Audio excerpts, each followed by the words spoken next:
So just how realistic are Emmanuel Macron's plans for Europe? We're here to discuss. I'm joined by Alexis Poulin, the co-founder at Monde Moderne. Thank you for being with us here on France 24 tonight. Now, he's calling for, some pretty grand projects here, a common Eurozone budget, a joint EU defence force.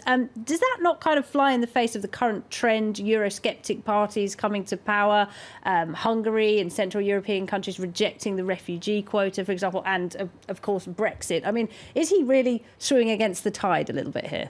I think he's seizing the moment because of the Euroscepticism in Europe. He says that we need true Europeans to push the European project in the 21st century. And he said that the time of the founders was past, and it was a new time for Europe to be more democratic, to give power to the people again, with this thing that there will be some debates in different EU countries. So clearly what he wants to do now is say that there is a different circles Europe, which has been an idea in Brussels for years, saying that some countries can go faster if they want to integrate more, and some country can stay in a more wider Europe zone without being at the core of what will be the future of Europe. Now, at the heart of this, of course, is the partnership between France and Germany. We know that Angela Merkel has been seriously weakened following the elections at the weekend. She's lost a lot of support. Does she even have the mandate to commit to Macron on these projects? No, she doesn't. It will just be goodwill, and depending on the coalition that will come out in Germany.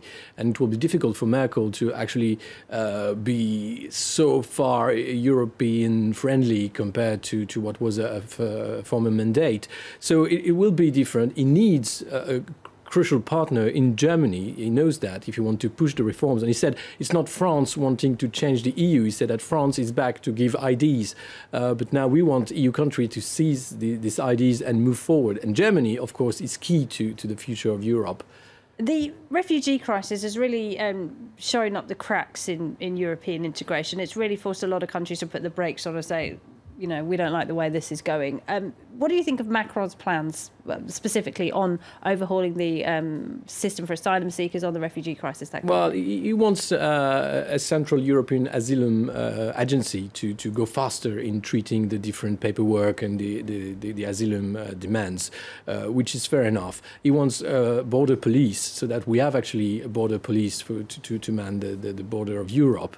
And he wants that every European country works at the same goal, integrating those refugees and those migrants when possible and as fast as possible, with education, with jobs, and with human condition, which is not the case.